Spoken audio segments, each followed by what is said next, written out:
Magandang araw mga kaibigan. Bigyan natin ng reaction, opinion ngayon itong Facebook Reel posted by Elmer B. Hugalbot. Pahayag ni VP Sara ito tungkol sa malawakang rally November 16. I think Sunday. 16, 17, 18. Nako, suportado ni VP Sara ang malawakang rally na ito at sabi niya maraming nag-iimbita sa kanya at attend siya. Attend siya kung magkaroon ng time. But I believe may time yan. Pakinggan natin si VP Sara. At grupo ang magra-rally. Hindi lang sa 14, 15, 16 na meron pang mga susunod na mga araw ngayong buwan ng Nobyembre na merong rally ang mga kababayan natin.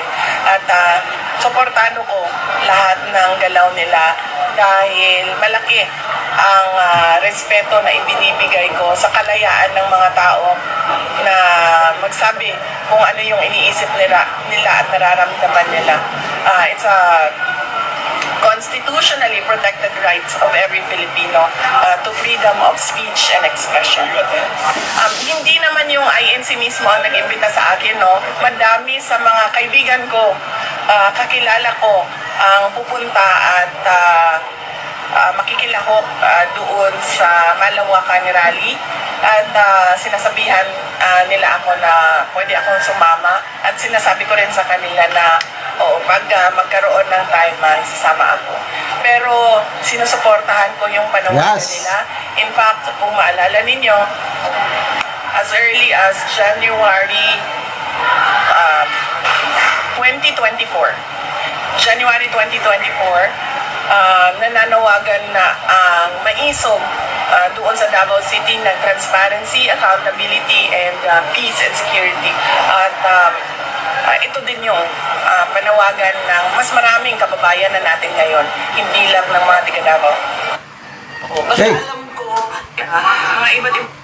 So, mag-attend po tayo, kayong nasa, malapit sa Metro Manila. Ako kasi nasa Mindanao eh.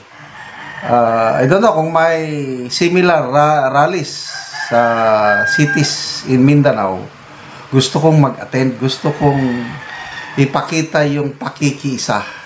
Kasi hindi nila tayo pwedeng pigilan nito dahil it's our constitutional right yung ilabas yung ating saloobin.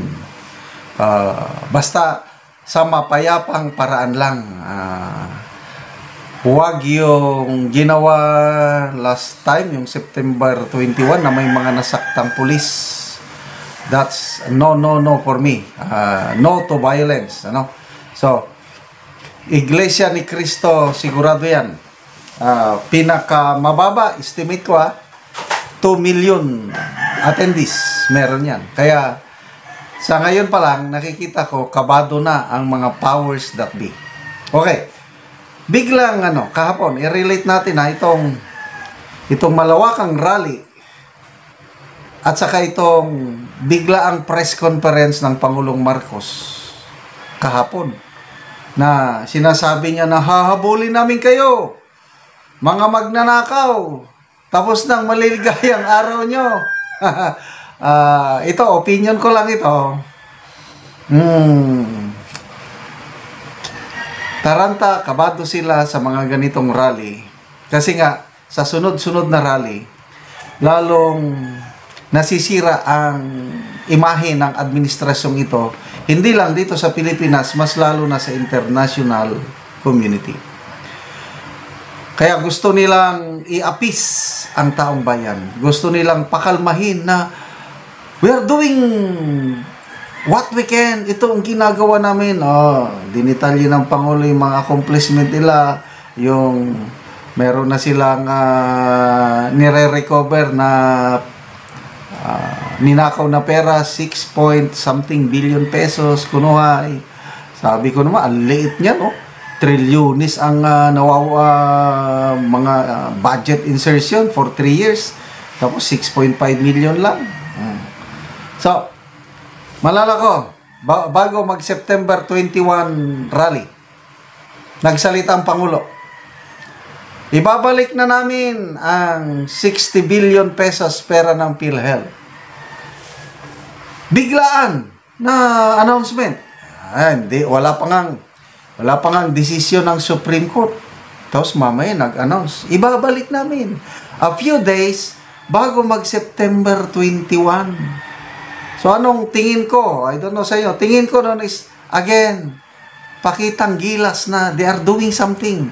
Gusto nilang palambutin o pahupain ang galit ng taong bayan. Tanong, naibalik na ba yung 60 billion? As far as I know, wala pa. Ang PhilHealth nagbigay ng statement, hindi nila alam kung papaano at kailan ibabalik yung 60 billion as promised by the President. So, kahapon yung press conference na yun is, anyway, maganda naman yun. Nagre-report siya, kailang yung timing hinala. Maganda sana yon kung walang malawakang rally. Tapos every now and then, nagpre-press conference, nag-uulat ba sa taong bayan, ayos yun. Sana gawing madalas ang ganong press conference ng Pangulo. Kailang, ano lang halata, to me halata na pampapogi, pampalubag loob sa taong galit na galit ng taong bayan. Again, nananawagan din ako, mag-attend po kayo sa rally sa mga malalapit dyan. Dahil karapatan natin yan na ilabas. Ipakita nga tayo ang we are the real powers in a democracy, hindi sila.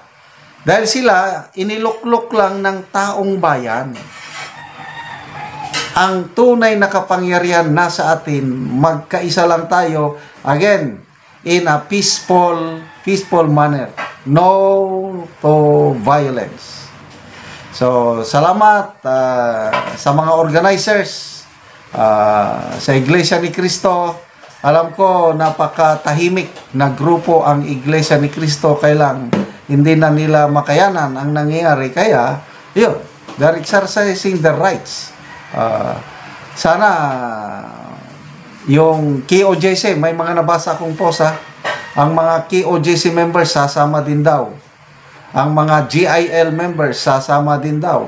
Ang mga retirado, nagsalita si General Pokis, maglulunsad din sila ng, I don't know, separate venue ata si na General Pokis. Kailang, ganun din. November 16, 17, and 18. Lalong matataranta ang mga powers that be, ang mga taga-palasyo. Kasi lalong yung image sa international community, lalong bababa ang kumpiyansa ng mga foreign investors sa bansa. Okay, salamat.